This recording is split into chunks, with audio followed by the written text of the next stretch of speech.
Começando pelo mercado financeiro, as bolsas ontem continuaram numa trajetória de queda, na medida que vai se concretizando a possibilidade do calote americano.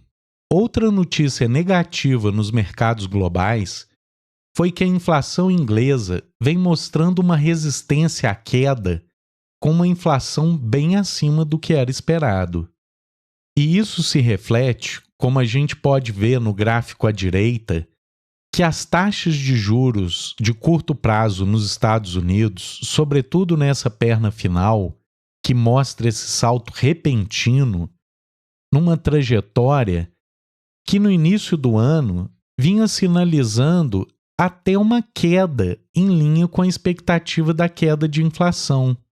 Mas dado os riscos de calote com a indecisão das discussões sobre o teto da dívida, os investidores vêm demandando taxas de juros cada vez mais altas do governo americano. Então, como já era esperado, essa discussão vem dominando a cena econômica internacional e as perspectivas vêm se concretizando de maneira cada vez menos positiva. E os impactos desse calote na dívida americana não vão ser sentidos só no mercado financeiro. Obviamente, isso impacta toda a política fiscal estadunidense, o que, inclusive, pode levar à suspensão dos pagamentos, inclusive pagamentos feitos pela Previdência Social. Logo, se não sair o acordo que permita ao governo americano continuar executando seus gastos, isso vai impactar não só o mercado financeiro, já que os títulos da dívida americana vão parar de ser pagos, vão entrar em moratória, mas vai atingir também os mais pobres do país, aqueles que precisam de transferências, de gastos sociais, e que com a interrupção da execução dos gastos do governo, vão ficar até mesmo sem a sua aposentadoria, mostrando que a tempestade que se forma é financeira, mas é também de grande impacto para os mais frágeis na sociedade americana. E voltando para a política monetária, aqui o Financial Times apresenta indicadores ambíguos que o mercado vem sinalizando. Então, em primeiro lugar, no gráfico da esquerda, a gente pode perceber que nas últimas semanas há um aumento significativo da expectativa da taxa de juros no final do ano. Então, se no início de maio se acreditava que a taxa de juros em dezembro ficaria mais ou menos próxima de 4,2, hoje a aposta do mercado financeiro é que essa taxa de juros vai ficar na casa dos 4,7 no final do ano. Mas, ao mesmo tempo, o mercado cada vez mais aponta na direção de que vai haver uma queda na taxa de juros. Então, nesse gráfico à direita, a gente vê que desde março vão se concretizando as apostas nessa redução da taxa de juros. Então, o jornal brinca que parecem sinais antagônicos de que a taxa de juro vai cair menos, mas vai cair em relação ao mercado de hoje. E aí ele até fala que se você está se sentindo confuso sobre o cenário macro, é importante entender que você não é o único, justamente porque temos sinalizações em diversas direções, muitas vezes opostas, porque parece não haver um consenso em relação à direção que vai ser levada à política monetária. E mais um elemento dessa falta de consenso é que o jornal traz que os servidores do Banco Central americano defendem uma redução mais lenta da taxa de juros, superestimando a inflação. Do outro lado, o presidente do Banco Central americano vem pressionando por uma queda na taxa de juros, inclusive lembrando do estresse que essas taxas de juros elevadas já causaram ao sistema bancário americano, que inclusive teve várias quebras no primeiro semestre desse ano. Então, se existe algum argumento, entre aspas, técnico, que revelaria uma necessidade da redução da taxa de juros de forma mais suave, por outro lado, a realidade da economia no país mostra que manter essas taxas de juros elevadas pode provocar um verdadeiro caos financeiro e social. Então, por conta dessas visões antagônicas, de uma indefinição de rota a seguir, a política monetária dos Estados Unidos e de vários outros países segue nesse compasso de incerteza. Enquanto os bancos centrais e os governos discutem o que fazer com a inflação, as grandes empresas vão lucrando como nunca antes na história.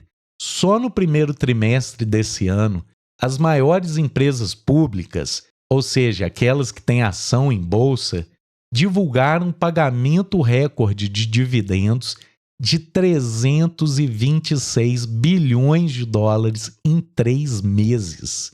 Eu acho que isso deixa muito claro que existe uma economia política por trás da inflação. Se de um lado a inflação levou ao empobrecimento das populações, a queda da renda real, aumento da pobreza, do outro lado a gente vê os acionistas das empresas, das grandes empresas, nadando em dinheiro. Isso mostra muito claramente que as empresas aproveitaram esse momento de alta inflacionária para recompor suas margens de lucro. Não é à toa esses pagamentos recordes de dividendos. Isso é em função de um aumento extraordinário dos preços dos produtos vendidos pelas empresas, na medida em que o aumento do preço aumenta a receita e, mantendo o resto constante, se tem um lucro cada vez maior, e que é o que de fato vem acontecendo.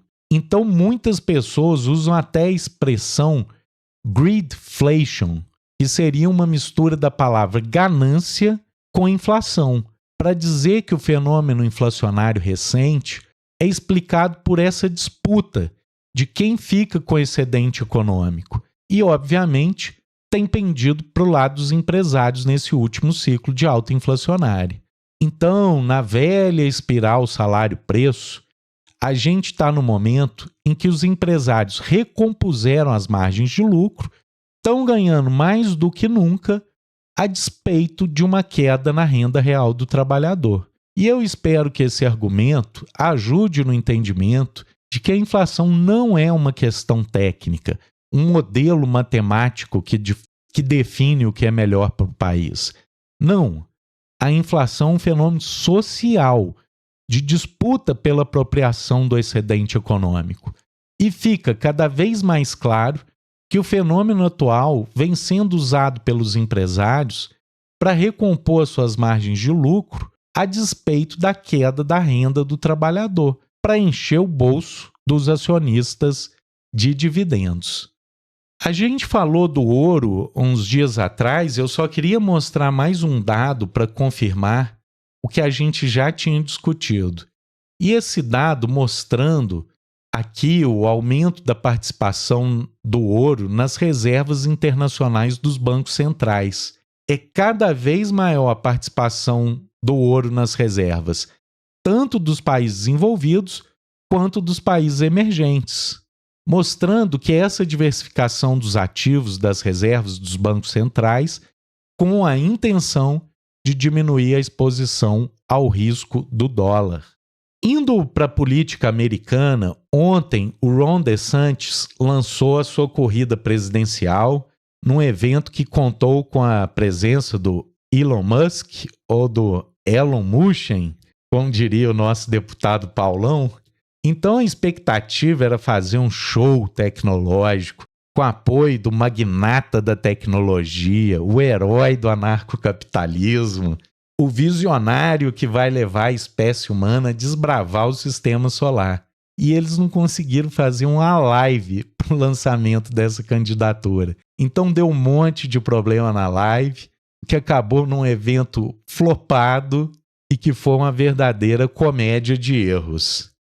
E eu venho insistindo que o DeSantis é bastante influente para a extrema-direita brasileira. Ele que é o governador da Flórida, alguns brincam, né? Santa Catarina do Norte, o estado americano mais brasileiro. E eu vejo o discurso dele cada vez mais reproduzido dentro do discurso dessa extrema-direita brasileira. Então, só trouxe aqui alguns exemplos de hoje. O Ron DeSantis, que é conhecido pelo negacionismo, o repúdio às políticas de lockdown durante a pandemia. E ele que é o grande articulador da ideia da ideologia woke, seja lá o que isso significa. Mas que é aqui, nessa charge, tentado uma tradução de como seria essa ideia. Então a gente vê uma Casa Branca sob a presidência do DeSantis e lá dentro alguém fala com ele: China, Rússia, Irã, Coreia do Norte, qual dessas ameaças a gente deve endereçar primeiro? E a resposta dele provavelmente seria: a Disney. Então ele coloca a Disney como grande símbolo do que seria essa ideologia woke, sem se lembrar o importante papel que essa empresa teve na propaganda americana, inclusive durante a Segunda Guerra Mundial. Honestamente, eu não consigo nem entender a lógica desse pessoal. Uma outra notícia da política americana é que, assim como no Brasil, o governo americano não conta com maioria no Congresso.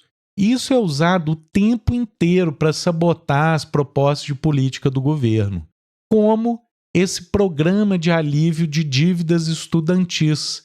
As dívidas estudantis são um problema enorme para os jovens americanos, já que as mensalidades das universidades são caríssimas, o que leva a pessoa a sair da faculdade com um débito de, às vezes, centenas de milhares de dólares. Vai levar 30 anos para ser pago. O Biden propôs uma renegociação nessas dívidas estudantis, mas o Congresso vetou. E para finalizar a política americana, uma lição para a justiça brasileira. O invasor do Congresso, que pisou, colocou os pés na mesa do presidente da Câmara no 6 de janeiro, na invasão do Capitólio. Ele vai pegar 4 anos e meio de cadeia. Imagina se ele tivesse defecado, como aconteceu aqui no Brasil. Quantos anos de cadeia ele não ia pegar, hein? Então a justiça americana, eu acho que estabelecendo aí certos parâmetros que poderiam, inclusive, serem usados no Brasil. E partindo para a Europa, falar um pouco aqui da economia europeia, que vem mostrando que as políticas externas adotadas pelos Estados Unidos de pressionar a Rússia e a China não têm sido muito vantajosas para o continente europeu. A grande indústria alemã, por exemplo, teve uma queda de quase 20% nas exportações para a China. A China vem parando de importar da Alemanha, causando um grande problema para a produção industrial do país. E assim como as relações com a China são muito importantes para a Europa, também são as relações com a Rússia. E é bastante irônico que mesmo na guerra, mesmo com todas as sanções da União Europeia contra a Rússia, o setor de petróleo e gás não foi atingido. A Ucrânia continua permitindo que o petróleo e gás russo passe pelo seu território para abastecer os consumidores finais da Europa Ocidental. Então, ao contrário do que se esperaria acontecer num conflito tradicional e a Ucrânia cortar a passagem do petróleo e gás russo para atingir a economia russa, isso não pode acontecer porque a Europa não vai permitir à Ucrânia usar desse artifício porque a Europa precisa do petróleo e gás russo. E muito se tem falado da contraofensiva ucraniana e já estamos aí quase em junho e ainda não começou. Pelo contrário, a Ucrânia perdeu um dos pontos centrais da disputa, a cidade de Bakhmut. E ao contrário da disputa por esse fronte e de manter a disputa fronteiriça pelo território, a Ucrânia tem adotado cada vez mais a tática de ataques de drones contra alvos no território russo. O que me parece um certo desespero da Ucrânia, que não consegue manter a superioridade militar no fronte. Então tem que apelar para táticas de guerrilha. E ao contrário do que muitos querem fazer acreditar, que existe uma resistência dentro do território russo, uma guerrilha de fato promovendo esses ataques, o uso de drones parece apontar que não, porque o drone permite fazer um ataque furtivo desde a Ucrânia, muitos quilômetros distante do território inimigo. Esses ataques de drone que obviamente têm consequências, mas que são de muito menor poder destrutivo do que armas convencionais. Não é artilharia bombardeando uma cidade, é uma bomba explodindo em um lugar ou outro. Então, me parece que se não acontecer nos próximos dias, essa tal contraofensiva vai ficando cada vez mais caracterizada a derrota militar da Ucrânia. Ainda na Europa, e para finalizar por hoje, queria trazer uma notícia da França, onde o governo prometeu o desmantelamento da empresa estatal ferroviária para frete e transporte de mercadorias. Então, hoje sai essa notícia de que a estatal de transporte ferroviário francês deve ser extinta. E aí eu trago uma notícia do dia 18 de abril, pouco mais de um mês atrás, no mesmo Le Monde, que traz dados que mostram que a França tem uma malha ferroviária muito mais velha que a da Alemanha, que gasta muito menos nas infraestruturas ferroviárias, e tem uma rede muito menos densa, com muito menos redes de trens urbanos. É o país cujo frete ferroviário corresponde só por 11% do frete total. É um país com uma estrutura ferroviária antiquada, já envelhecida. Então, se o trem de alta velocidade, o TGV, foi um orgulho francês lá nos anos 80, hoje a rede ferroviária francesa está se depreciando, está se sucateando. E por quê? Porque recebe cada vez menos investimento. Como a gente acabou de ver, que a proposta do Macron para essa questão é desmantelar, reduzir ainda mais o investimento da SNCF, que é a empresa ferroviária estatal francesa, o que obviamente aponta para a continuação, para a agudização desse problema. As ferrovias francesas, seguindo nessa direção de cortar financiamento, vão cada vez mais ficar envelhecidas, cada vez mais sucateadas, cada vez mais depreciadas e cada vez mais a França ficando para trás na sua infraestrutura econômica frente aos outros países da própria Europa.